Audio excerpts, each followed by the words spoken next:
Woodstock, a music festival in the United States, first appearing in the summer of 1969, which attracted more than 400,000 people. Billed as an Aquarian exposition, 3 days of peace and music, it was a 3-day event that took place on a dairy farm in Bethel, just southwest of the town of Woodstock, New York. 32 acts performed for the massive audience, including Jimi Hendrix, The Who, Jefferson Airplane, and the Grateful Dead. It's widely regarded as a pivotal moment in popular music history, as well as a definitive nexus for the larger counterculture generation. 30 years later, the festival was honored for the third time in the summer of 1999, on July 22nd to the 25th.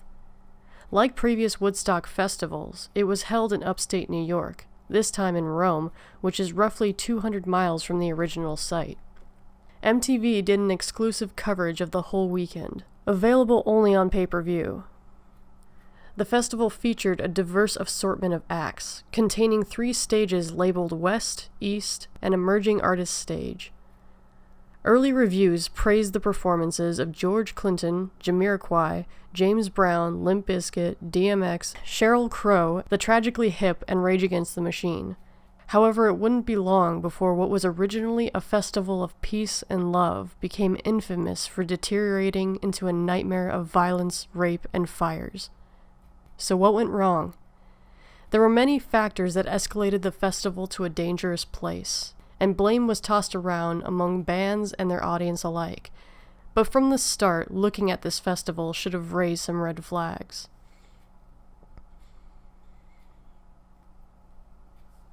Taking place on a former airstrip, trees were cleared away to accommodate the large crowd. With temperatures reaching over 100 degrees Fahrenheit and stages roughly 1.5 miles away from each other, guests were walking across hot tarmac surfaces all day, with very little shade to rescue them. People were not allowed to bring their own food and drinks into the venue, ensuring that they would have to pay for such things from vendors around the festival. With 100-degree temperatures and alcohol flowing freely, water quickly became a necessity, but it was priced at $4 a bottle. If guests wanted to trek back to civilization to get outside sustenance, they would have to endure cramped bus rides to the stores in Rome, which had long lines and low stock. The festival did have a few water fountains, but the unbearable lines resulted in guests breaking the pipes in order to provide water to those waiting. This in turn created large mud pits and flooding. The number of bathrooms installed proved rather insufficient for the number of attendees. In a short amount of time, some facilities, notably the portable toilets and showers, were broken down and overflowing. This lack of sanitation began to take place as early as the evening of day 1.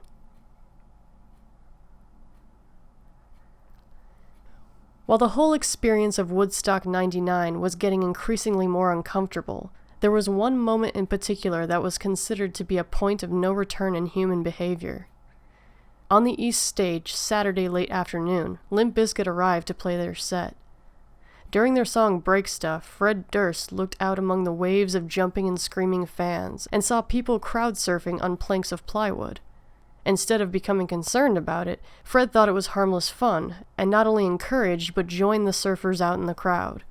Some word got around to the singer that the people were starting to get hurt, which he responded by saying, "People are getting hurt, don't let anyone get hurt, but I don't think you should mellow out," which he then contradicted during the song Nookie by telling the audience to get angry.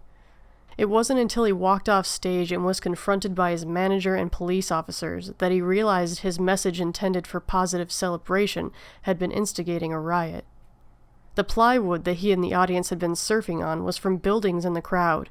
People were tearing down structures and, worst yet, starting to get violent.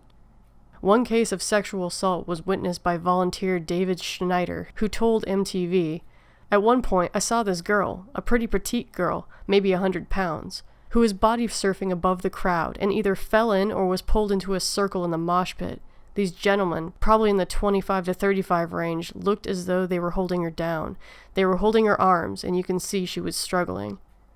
This had occurred during Korn's set the night before, and after the incident with Limp Bizkit, it kept on happening. One 24-year-old woman told the police, due to the congestion of the crowd, she felt that if she yelled for help or fought, she feared she was going to be beaten. While only a handful of sexual assault cases turned to law enforcement, many more went unreported, and of the 44 people arrested at Woodstock 99, only one was for sexual assault.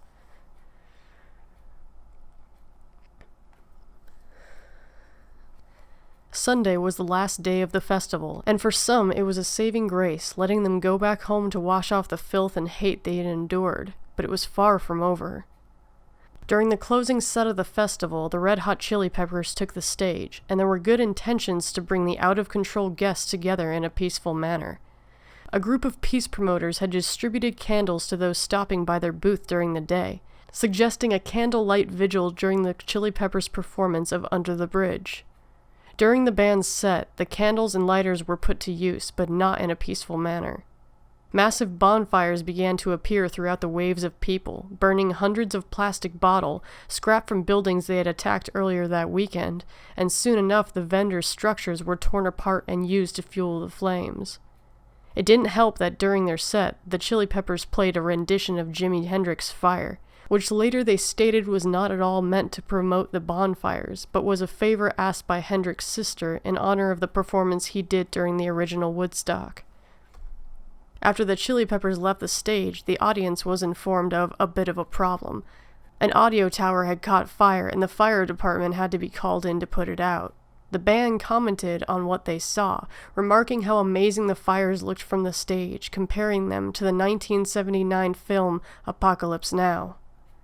During the last few hours of the festival, vehicles and ATMs were overturned, merchandise trailers were broken into and raided, and overflowing portable toilets tipped over and spread filth and waste everywhere.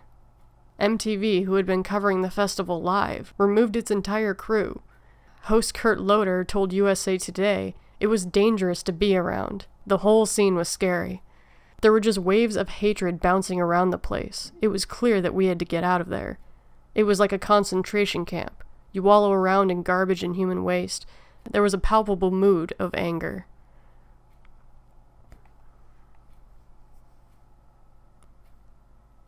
Woodstock was meant to be a festival of peace, love, and music, something demonstrated in 1969 and remembered as a positive experience by the hundreds of thousands who attended. 30 years later, this so-called tribute to the original instead became known as Anti-Woodstock, the day the 90s died, and the Woodstock to end all Woodstocks permanently.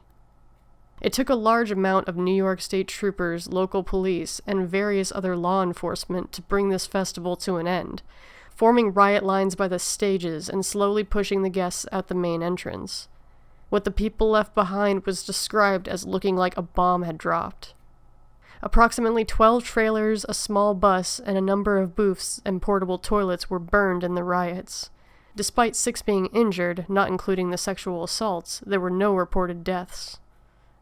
Whether it was the heat, extreme prices, poor living conditions, or the anger-filled music stirring up the crowd, Woodstock 99 was a disaster, one that we can hopefully learn something from in human behavior and proper organization of such a massive event.